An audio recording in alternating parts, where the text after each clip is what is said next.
नमस्कार दोस्तों, आज मेरा पौंडीचेरी में दूसरा दिन है और मैं जा रहा हूँ औराविल घूमने के लिए। सुबह मेरे पास टाइम था तो बीच के किनारे थोड़ा बहुत घूम लिया। इसके बाद मैं औराविल जाऊँगा। स्कूटी मैंने रेंट पे लिया है। स्कूटी कैसे यहाँ रेंट पे लेते हैं उसका मैंने सेपरेट वीडियो बना दिया है, आप देख सकते हैं। डिस्क्रिप्शन में मैंने लिंक दे दिया है। वो है यहाँ का विजिटर सेंटर का मेन गेट, यहीं से हम लोग को जाना है। और यहाँ पे ये पार्किंग वाला एरिया है। अब पार्किंग का मैंने सुना था, शायद पार्किंग में एक चीज़ अच्छी लगी कि ये चीज़ आप देखिए,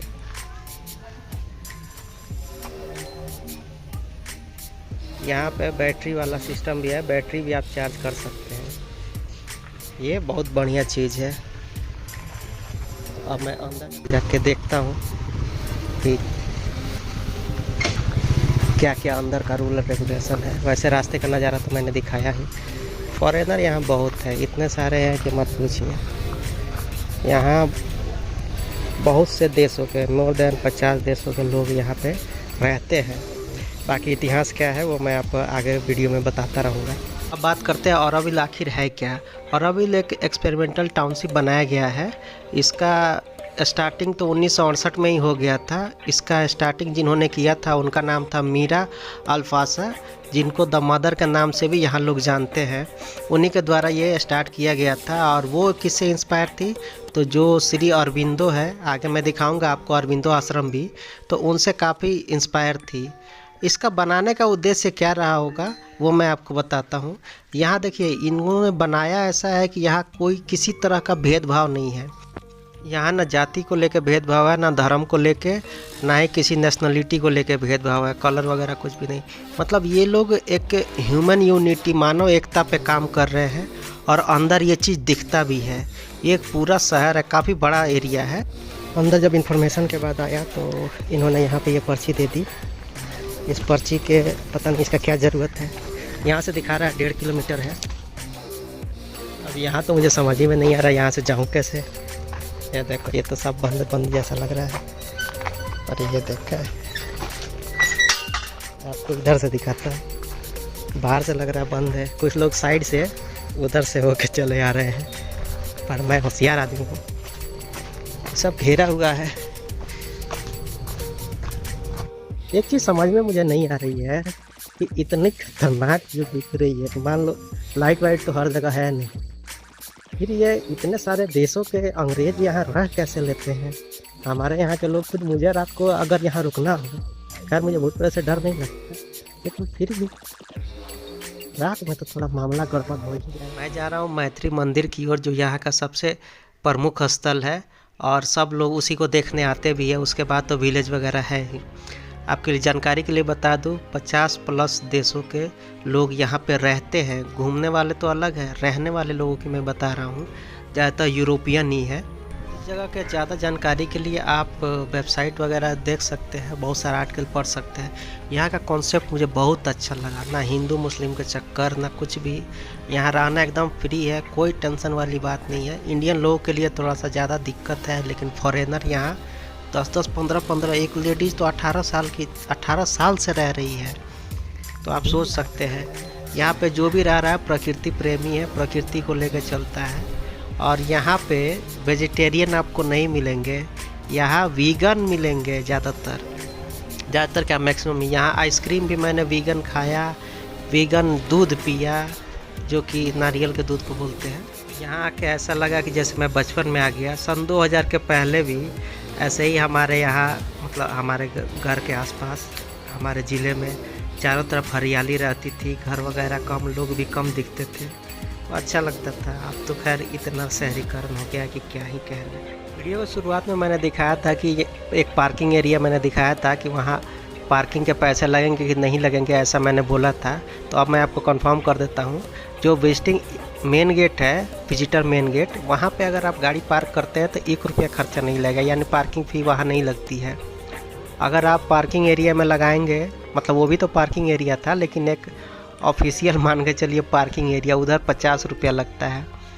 तो मैं उधर घूमते घूमते पता नहीं कैसे वहाँ चला गया और उस जगह पार्किंग कर दिया, तो मेरा तो 50 रुपया बच गया। तो आप भी गूगल मैप पे डाल दीजिएगा विजिटर मेन गेट, और वहीं पे जाके आप पार्किंग कीजिएगा। अंग्रेज यहाँ बहुत है, हर जगह आपको दिख जाएंगे। अब मैं ये आपको दिखा रहा हूँ यहाँ का कुछ शॉपिंग सेंटर मान के चलिए। यहाँ सारा होममेड ही है और अंदर ही सब कुछ बनता है। वो सारी चीज़ें मैं आपको दिखा रहा हूँ। ये लोग खुद बनाते हैं, बेचते हैं। अब थोड़ा कॉस्टली हो जाता है होममेड होने के कारण, पर कुछ चीज़ें सस्ती भी थी अगर कंपेयर किया जाए फैक्ट्री वाली चीज़ों से। यहाँ फैक्ट्री का कोई भी सामान आपको नहीं मिलेगा।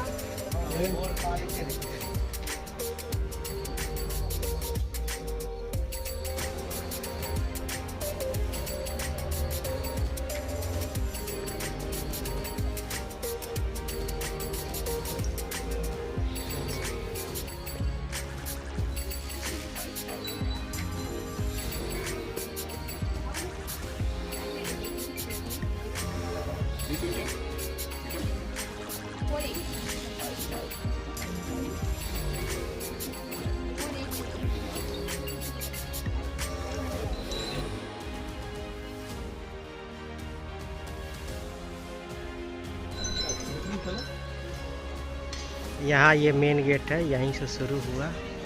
जो मैंने आपको एक पर्ची दिखाई थी, वो पर्ची यहाँ पे दिखाना होता है, वो जमा हो गया। अब उसके बाद से अब यहाँ से आगे बढ़ सकते हैं। अंदर तो नहीं जाने देंगे क्योंकि अंदर शायद यहीं के लोग जाते हैं, तो बाहर बाहर से ही देखेंगे। जितना का अलाउ है उतना ही घूम के देख लेते हैं, और क्या।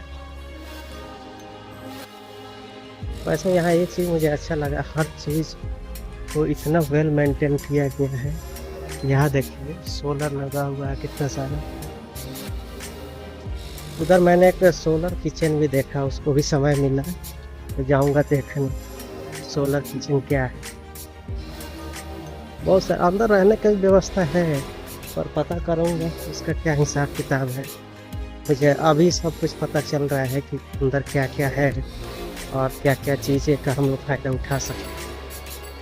फाइनली चलते चलते मैं मैत्री मंदिर की ओर पहुंच गया। मंदिर का मतलब आप ये नहीं हिंदू धर्म से मत जोड़ लीजिएगा। मंदिर एक वर्ड होता है, टेम्पल, दैट्स इट, और कुछ नहीं। यहाँ देखिए ऊपर लोग भी बैठे हुए मुझे दिख गए, थोड़ा जूम करके देखा था मैंने। कुछ अतरंगी मैंने फ़ोटो खींचने की कोशिश किया, पर क्या था, जिसको फ़ोन दिया था हमारा कैमरामैन ही सही नहीं था, एक तरह से कह लीजिए। तो मैंने जूम करके काफ़ी खींचा। यहाँ तक आने का जो नज़ारा मैंने देखा बीच का, वो काफ़ी शानदार रहा। मैं तो सोच रहा हूँ कि रिटायरमेंट प्लान अपना इधर ही कर लूँ। ये ऊपर का नज़ारा, यहाँ से आप देखिए काफ़ी डिस्टेंस पे है ये, जहाँ से विजिटर को देखने के लिए है, वो भी बहुत दूर बनाया है। मैंने बहुत सारा ऐसा स्ट्रक्चर देखा है, ये मैं जो दिखाना चाहता हूँ। ये आप पुराने राजा वगैरह का किला देखेंगे ना, तो किला के किनारे भी ऐसे ही रास्ता काट दिया जाता था ताकि कोई अंदर ना घुस सके। और वही चीज़ मुझे यहाँ भी दिख रही है। यह है, पता नहीं इनका मकसद वैसा नहीं होगा, लेकिन इन्होंने बनाया वैसा है कि शायद कोई अंदर ना जाए, एक ही रास्ता हो जाने का। अब अंदर विजिटर तो नहीं जा सकते, पर किनारे किनारे से देख सकते हैं। ये था औरावैली। यहाँ मैंने 4 घंटे से अधिक समय बिताया। मुझे दूसरी जगह भी जाना था, इसीलिए बैटरी बचा के वहाँ गया। अब मैं जा रहा हूँ ईडन बीच की ओर। इंडिया में कुछ ही ब्लू फ्लैग बीच है, जिसमें पौंडीचेरी में 2 है, ईडन बीच उसमें से एक है। ईडन बीच पहुँचने से पहले सोचा थोड़ा खाना पीना हो गया, तो 1 प्लेट बिरयानी और 1 क्वार्टर मैंने चिकन ग्रिल मंगा लिया। मज़ा आ गया खाना खा के। यहाँ का बिरयानी मस्त है ना। ये है ब्लू फ्लैग सर्टिफाइड बीच। ब्लू फ्लैग का उसी को सर्टिफिकेट मिलता है जहाँ सब कुछ, मतलब सिक्योरिटी से लेके साफ़ सफाई A to Z चीज़ हो। पौंडीचेरी में 2 बीच है जिसको ब्लू फ्लैग का टैग मिला हुआ है, जिसमें एक ये ईडन बीच भी है।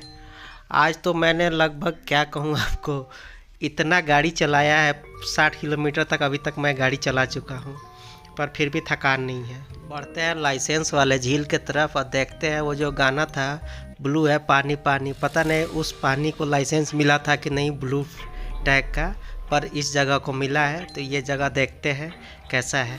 ध्यान से देखिए इस जगह को, कितना खूबसूरत नज़ारा है ना। ये बीच वाकई लाजवाब है। जितना नज़दीक मैं चलते जा रहा हूँ, हवा तो खैर बहुत तेज़ आ रही है। इसका स्ट्रक्चर देखिए, ऐसा लग रहा है कि रोमन एम्पायर के टाइम का स्ट्रक्चर है। वो हॉलीवुड की ग्लैडिएटर मूवी है ना, उसकी जैसे दिख रही है। बड़ा अच्छा लग रहा है, इतना ही से है कुछ भी नहीं, फिर भी पता नहीं क्यों बड़ा अच्छा लग रहा था ये देखने में। यहाँ मैंने बहुत सारे फ़ोटोज़ भी खींचे हैं, लेकिन ये जगह वाकई में बहुत ही शांत खूबसूरत है।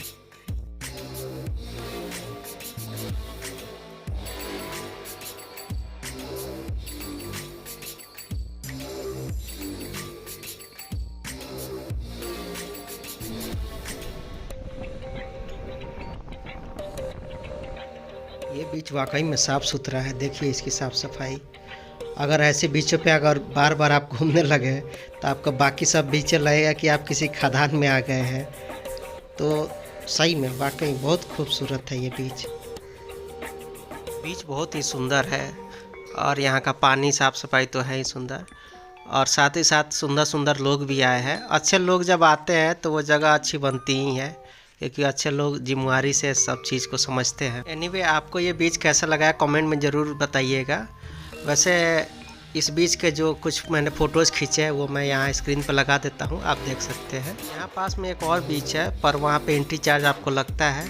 यहाँ पे बिल्कुल फ्री है, ईडन बीच बिल्कुल फ्री है। वहाँ 70 रुपये शायद लगता है, और वहाँ कुछ टाइमिंग भी होता है। एक बात बताना मैं आपको भूल गया, बीच का एंट्री तो फ्री है, पर यहाँ पार्किंग चार्ज 20 रुपया लगता है। तो अगर आप 2 व्हीलर लाते हैं तो 20 रुपया आपका पार्किंग चार्ज लगता है। यहीं से अब मैं अपने होटल की तरफ चला गया, क्योंकि अब क्या था, मुझे फ्रेंच कॉलोनी वगैरह देखना था, तो इसीलिए मैंने सोचा कि अब निकल चलते हैं।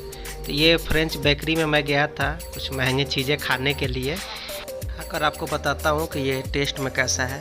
वैसे ये रेस्टोरेंट तो बहुत बढ़िया था, 150 रुपया का है, तो थोड़ा टेस्ट देखा जाए कैसा है। उतना मज़ेदार नहीं है जितना होना चाहिए, अजीब सा लग रहा था, थोड़ा फीका भी लग रहा था, थोड़ा मीठा भी लग रहा था। नाम इसका पता नहीं, कुछ फ्रेंच भाषा में लिखा था, मैं तो समझ ही नहीं पाया। बिल में भी मिला तो भी नहीं समझ पाया। इसके बाद मैंने अपने ट्राइपॉड को अपने बैग में सेट किया, पीठ वाले बैग में, और आपको फ्रेंच कॉलोनी दिखा रहा हूँ। इतना बढ़िया लगता है ना इधर घूमने में, मतलब आप किसी गली में, वैसे तो छोटी छोटी गलियाँ हैं, पर ये बिल्डिंगें इतनी सुंदर बनी हुई हैं, बड़ी बड़ी खिड़कियाँ, एकदम इस तरह की बिल्डिंगें आपको थोड़ा बहुत कोलकाता में देखने को मिलता है। फ्रेंच कॉलोनी को शाम में देखने का नज़ारा ही अलग है, रोशनी बहुत अच्छी होती है। जहाँ भी लड़के लड़कियाँ कपल्स, यहाँ काफ़ी सारे आपको दिख जाएंगे। इधर कई जगह फ़ोटो शूट होते रहता है, दिन में भी मैंने देखा था। यहाँ भी आपको मैं थोड़ी देर में दिखा रहा हूँ, यहाँ फ़ोटो शूट हो रहा है। तो एक कपल है, उसका फ़ोटो शूट हो रहा है। सड़क पे इन्होंने स्टूडियो बना दिया है। असल में बैकग्राउंड यहाँ दीवारों की इतनी अच्छी रहती है ना, देख के मतलब एनर्जी से आ जाता है। ये देखिए स्टारबक्स कॉफ़ी को, इतना खूबसूरत आउटलेट मैंने अभी तक नहीं देखा। अच्छे अच्छे मॉल में मैंने स्टारबक्स देखे हैं, पर ये वाला बहुत ही खूबसूरत दिखता है।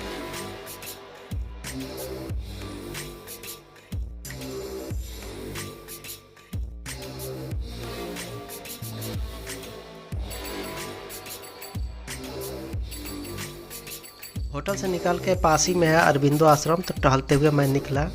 रास्ते का नज़ारा बहुत ही अच्छा था। इधर औरतें साइकिल चला रही थी। मुझे शक हो रहा था कि इधर इतनी औरतें क्यों दिख रही है, तो आगे मैंने देखा तो पता चला कि आगे एक डाकघर है जो औरतों द्वारा ही संचालित है। मीन्स सारे स्टाफ औरतें ही सब कुछ चला रही है, जो कि मुझे बहुत अच्छा लगता है वुमेन एम्पावरमेंट को लेके, क्योंकि मैं खुद ही एक फेमिनिस्ट आदमी हूँ। ये है अरबिंदो आश्रम। ये क्यों फेमस है वो मैं आपको बता दूंगा। अंदर मोबाइल वगैरह अलाउ नहीं है, तो इसीलिए आपको अक्सर यहीं बाहर का ही फ़ोटो मिलेगा हर तरफ से। जो मैंने आपको औरविले दिखाया था उसका सारा कनेक्शन इधर से ही जुड़ा हुआ है, अरबिंदो आश्रम से ही। क्योंकि जो द मदर थी उनके बारे में जब मैंने अंदर, वहाँ तो मुझे ज़्यादा कुछ नहीं पता चला, यहाँ किताबें पढ़ी हुई थी, इसीलिए जब मैं अंदर पढ़ा तो मैं काफ़ी भावुक हो गया। अगर आप लोग कहेंगे तो मैं इनके ऊपर डेडिकेटेड एक वीडियो बना दूँगा। अरबिंदो आश्रम के जस्ट सामने से जो रास्ता है वो आएंगे, बीच की ओर आपको आना होगा, पूरा समुंदर, और उसके बगल में ही आपको ये वॉर मेमोरियल, जो वर्ल्ड वार हुआ था ना, उन लोगों की यादों में ही बनाया गया है। उसमें जो सैनिक शहीद हुए थे। आगे और भी है, वो भी मैं आपको दिखाता हूँ। गाइस अभी यहाँ पर ये पत्थर वाला जो वॉर मेमोरियल है, एक्चुअली क्या धूप इतना है यहाँ के नहीं रही है मेरी। आपको एक चीज़ दिखाता हूँ, जो चीज़ आपने जीवन में कभी नहीं देखा था, मैंने भी नहीं देखा था, लेकिन बहुत जगह घूमा हूँ, पर वो चीज़ अभी तक नहीं देखा था। आपको दिखाता हूँ, आप चौंक जाएंगे। गौर से देखिएगा तो वो चीज़ ये यहाँ पे कॉलेज है कि इंस्टीट्यूट है पता नहीं, ये नाम है, इसका इंग्लिश नाम यहाँ दिखा देता हूँ, फ्रेंच इंस्टीट्यूट ऑफ पौंडीचेरी। ये सब फोटोज को देखिए।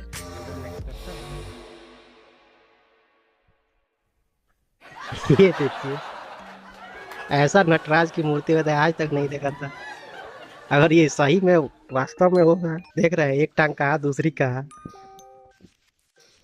मेरे ख्याल से शायद इसी आदमी ने बनाया होगा ऐसी मूर्ति, क्योंकि पेंटर ने अपना नाम और एड्रेस छोड़ा हुआ है। बाकी सब पेंटिंग ठीक है, पर पता नहीं उसको बनाते हुए क्या दिमाग में आया कि उसने, अच्छा हुआ दोनों टांग हवा में नहीं लेके गया। ये जो पूरा एरिया देख रहे हैं वो वाला, वो सब फ्रेंच कॉलोनी है, वहां से लेके और इधर तक पूरा फ्रेंच कॉलोनी है। अगर आप व्हाइट टाउन में रूम लेते हैं तो बहुत सारा स्पॉट देख पाएंगे। ये जो मैं खड़ा हूँ, यहाँ दो बीच है, एक पौंडीचेरी बीच, एक रॉक बीच, तो दो कवर हो जाएगा। आगे वार जोन है, first world war second world war के टाइम का कुछ मेमोरियल बनाया है वो भी। और वो जो सामने आप देख रहे हैं गोल सा, पास जाके भी दिखाऊंगा, वो है वॉच टावर, ठीक है। और वहीं पे गांधी जी का स्टैचू भी है। 4-5 स्पॉट अगर आप इस लोकेशन पे रुकते हैं तो आपका कवर हो जाएगा, तो आपको कोई टेंशन नहीं होगा। बाकी जगह आप रुकेंगे तो फिर आपको यहाँ ऑटो वगैरह तो बहुत कॉस्टली है। तो मैं चलते चलते आ गया गांधी स्टैचू के पास। ये भी बीच के किनारे ही है, आप चलते चलते आ सकते हैं, ज़्यादा दूरी नहीं है तो आपको थकान नहीं होगा। देखा पीछे समुद्र है और यहाँ पे गांधी स्टैचू है। सामने रहा वॉच टावर, ये गांधी मेमोरियल, और गांधी जी के नज़रों के सामने नेहरू जी। ये लगता है अभी नया ही बना हुआ है, क्योंकि अभी देखिए पोस्टर लगा हुआ है, स्टिकर चिपका हुआ है। यहाँ बहुत सारे नाम थे, जैसे यहाँ मुझे नीचे मंगल पांडे दिख रहा था, और ऊपर अलग अलग स्टेट के जो भी नाम थे उस समय के, स्वतंत्रता सेनानी हो गए या सैनिक हो गए, जो भी हो, सबका यहाँ पे नाम था। ये अच्छी बात थी, लेकिन कब यहाँ से पॉलीथीन हटाएंगे पता नहीं। तो हो सकता है आप लोग जब ये वीडियो देख के घूमने जाए तो उस समय तक ये पूरा हट चुका हो, उस समय काफ़ी अच्छा लगेगा। अब मैंने हटाने की कोशिश नहीं की, क्योंकि किसी का सम्मान की चीज़ है तो क्या हटा के देखना। दोपहर के 2 बज गए थे और 5 बजे मेरी ट्रेन थी पौंडीचेरी से, तो इसीलिए फटाफट मैं यहाँ से निकल के और होटल गया, और होटल जाके नहा धो के बढ़िया से फ्रेश होके और फटाफट मैं होटल से निकला। तो ऑटो इस बार मैंने सोचा था नहीं लूँगा, मैंने शेयरिंग टैक्सी के लिए पूछा, लेकिन एक भले व्यक्ति ने बताया कि इधर शेयरिंग टैक्सी मत लो, सीधा बस ले लो, जल्दी पहुंचा देगा। तो ये बस का अंदर का नज़ारा है। बस बहुत ही अच्छा थी, 10 रुपया मुझे स्टेशन छोड़ दिया। अब मैं आपको आगे का प्लान बता देता हूँ। यहाँ से मुझे रामेश्वरम जाना है, लेकिन पौंडीचेरी से डायरेक्ट ट्रेन नहीं मिलती, तो इसीलिए मुझे यहाँ से जाना पड़ेगा वेलुपुरम। वेलुपुरम से मुझे रामेश्वरम की ट्रेन मिल जाएगी। ये ट्रेन मुझे वेलुपुरम तक छोड़ देगी, और वेलुपुरम उतरने के बाद मैं आपको बताता हूँ पूरे दिन भर क्या क्या घटना हुआ। ऐसा है IRCTC का खेल, मतलब क्या ही बताऊँ। मैंने 2 दिन पहले देखा तो सारी फुल वेटिंग, तो मैंने देखना ही छोड़ दिया था। फिर मैंने बसेज देखी, बस में ठीक था, नॉन AC 700 दिखा रहा था, और एक AC वाला 1200-1300 दिखा रहा था, तो ठीक था। आज क्या हुआ वो मैं आपको बता रहा हूँ। दोपहर में मैं टहलते गया बस स्टॉप, चूँकि यहाँ कुछ पता ही नहीं चलता है, लोगों को भी नहीं पता है। यहाँ के लोग इतने निठल्ले हैं, मैं क्या बताऊँ। किसी से पूछो कि टैक्सी, शेयर टैक्सी, तो वो कहता है शेयर टैक्सी की क्या ज़रूरत है, 100 रुपया तो लगेगा, चले जाओ। ऐसा लगता है कि एकदम लखनऊ का नवाब है ये। 100-150 रुपया इनके लिए, इनसे कम करा लो 10 रुपया तो ये रोने लगते हैं, और 100-150 रुपया अगले से लेना हो तो कोई बात नहीं। दोपहर में तो मैं गया बस स्टॉप, जैसे तैसे पैदल ही चल के गया। वहाँ पता चला कि यहाँ नहीं, किसी और जगह जाओ। वहाँ गए, 8-10 ट्रैवल एजेंसी घूमा मैं, लेकिन किसी के पास अवेलेबल नहीं था सीट। कोई 2-2 हज़ार रुपया मांग रहे थे, एक ने तो 3,000 तक बोल दिया। मैंने कहा हवाई जहाज़ से भेजोगे क्या मुझे? कह रहा नहीं, हम ऑनलाइन देख के बता रहे हैं, इतना ही है, जा रहे तो जो भी है। बहुत ज़्यादा उधर, मतलब एकदम मुझे थका दिया था उन्होंने, ट्रैवल वालों ने, रेट बता के। एक से मेरी फ़ोन पे बात हुई, ऑनलाइन नंबर निकाल के मैंने बात किया, तो पहले उसने चेक किया, उसके बाद वो तो मेरा प्लान बदलने में ही लग गया था। वो कह रहा था कि पहले रामेश्वरम ना जाके कन्याकुमारी जाओ, यहाँ से दूर पड़ेगा, आपका 200 किलोमीटर बचेगा। अरे भाई तुमको बस का टिकट देना है, दो ना, ये क्या बीच में तुम अपना प्लान घुसा दिए रहे। तो वहाँ से भी बहुत मतलब मेरा बहुत सारा टाइम इन्होंने खाया है। मुझे मैं था खार के सोचा कि एक बार लास्ट टाइम ट्रेन देख लेता हूँ, ट्रेन है कि नहीं। और इत्तेफाक से आज देखिए लगभग 6 घंटे बाद मेरी ट्रेन है, और मैंने चेक किया तो स्लीपर में अवेलेबल था। मतलब जो सोचिए कल तक वेटिंग दिखा रहा था और आज स्लीपर में अवेलेबल है। मतलब क्या ही मजाक इसको कहा जाए सीटीसी का। तो वो स्लीपर में मैंने टिकट काट लिया और कितना मैं 300 के आसपास कुछ लगा मेरा। मुझे करना क्या था, तो पौंडीचेरी से एक नेक्स्ट स्टॉप है, क्योंकि ये चेन्नई वाला रूट नहीं है, वो ट्रेन चेन्नई होके जाती है, मतलब चेन्नई से खुलती है। तो मुझे अगले स्टॉप के लिए टिकट लेना था। तो मैंने अगले स्टॉप के लिए देखा, टाइमिंग तो ओके था, 4:30 में ट्रेन थी जो मुझे 5:30 में छोड़ देगी 8 बजे, वो तो मेरा सब कुछ ओके था। अब जब मुझे रूम पे जाना था होटल की, तो सोचा कि अब क्या करूं, धूप बहुत है, तो ऑटो वाले से बात करते हैं। तो एक से पूछा कि यहाँ से ऑटो से कैसे जाए, मतलब वहाँ का लोकल ही था। तो वो कह रहा था कि ऑटो बुक करके जाओ। मैंने कहा ठीक है। ऑटो वाले से बात किया तो वो कहने लगा कि 150 लेंगे। वो झुंड बना के आ गया 3-4, एक तो क्या बोलते हैं समझ में आता नहीं, सब एक दूसरे में बात करने लगे। तो 150 रुपया। फिर एक आया उसमें से अलग होकर, वो कहा 120 काफ़ी है। कहा कि नहीं 120 थे। तो कह रहा 20 रुपये ही तो ज़्यादा है। तो मैंने कहा तो तुम क्यों नहीं छोड़ दे रहे हो 20 रुपये। तो फिर वो चला गया। मतलब इतने ये अमीर है कि कस्टमर को सामने से जाने भी देते हैं। एक लेडीज़ भी आई, उसको पता है, वो मान गई थी 100 रुपया में, पर उसको उन लोगों ने भगा दिया कि नहीं तुम्हें लेना है तो 150 लो, नहीं तो मत लो। तो और जिसने भगाया ना, उसी ने मुझे आगे जाके पिकअप कर लिया, कह रहा ठीक है 100 रुपया ले दो, अब मैं चलता हूँ। मालूम कितना, 10 मिनट की दूरी थी, 10 मिनट का 100 रुपया। अब इतना फास्ट पैसा देश में कोई अगर बनाता हो तो बता दें। 10 मिनट में ऐसा कोई बिजनेस है कि आप 100 रुपया बना लो।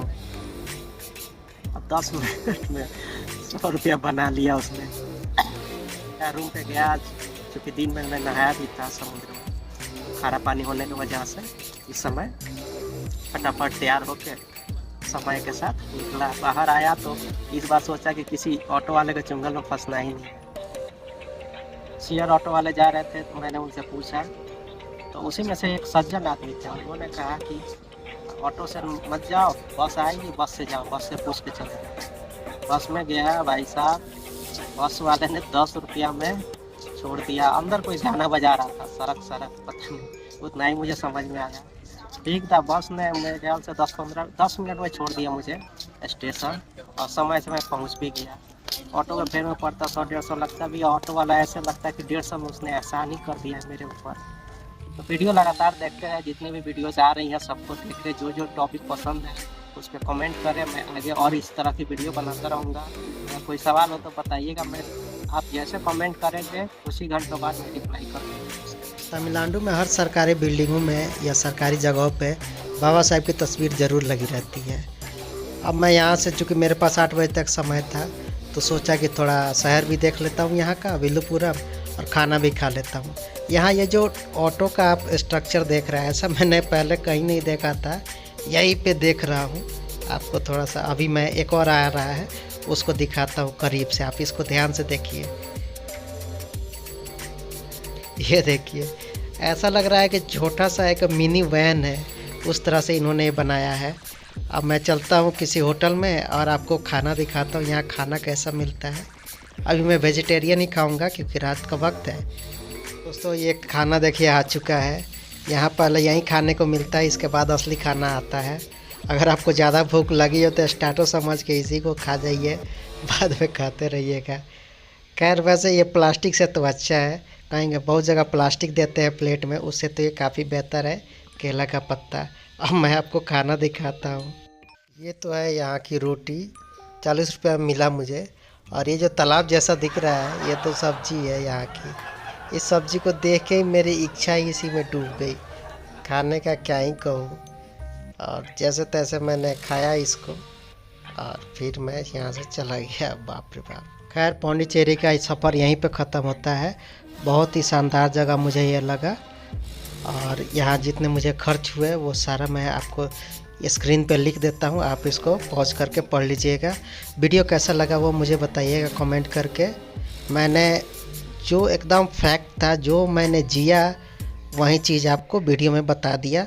मैंने अपनी तरफ से कुछ मिलाया नहीं है, ना कुछ एक्स्ट्रा करने की मैंने कोशिश की है। एज इट इज़ मैंने वही चीज़ आपके सामने प्रेजेंट कर दिया। तो वीडियो को लाइक कर दीजिएगा, नए हैं अगर आप तो चैनल को सब्सक्राइब कर लीजिएगा। धन्यवाद। मिलता हूँ अब मैं रामेश्वरम में आपको। टन